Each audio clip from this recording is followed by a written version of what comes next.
Tendency. Basic సమస్య ఏంటంటే మన దగ్గర ఉన్నటువంటి మానవ వనరుల్ని మనం జాగ్రత్తగా వాడుకోవడం అనేటటువంటి కాన్సెప్ట్ను వదిలేస్తున్నాం. దీనికి తోడు ఇప్పుడు అసలైనటువంటి సమస్య రాబోతున్నటువంటిది ఏంటంటే మెడికల్ ఇక్కడ 16,000 రూపాయల ఫీజు అండి గవర్నమెంట్ మెడికల్ కాలేజీలో. 16,000 రూపాయల ఫీజు కన్వీనర్ కోట ఫీజు అందరికి. అది వీళ్ళు ఏమన్నారు, జగన్ అందులో ఈ రిజర్వేషన్ పోను ఉన్నటువంటి దాంట్లో 50% సీట్స్ తీసుకెళ్లి సెల్ఫ్ ఫైనాన్స్ అని పెట్టాడు. అది ప్రైవేట్ కాలేజీల కంటే తక్కువ ఇస్తామన్నాడు, అతను ఫీజు ఫిక్స్ చేస్తామని చెప్పాడు.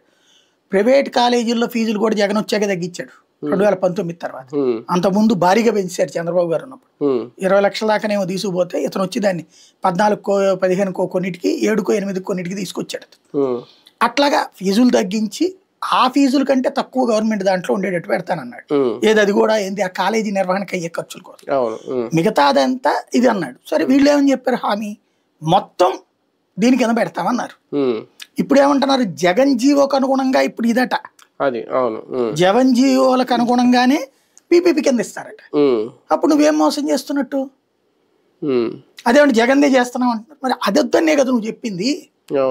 పబ్లిక్ కోరుకుంది ఏంటి, మొత్తం సీట్ల కింద వస్తే 2,500,000 సీట్లు అండి.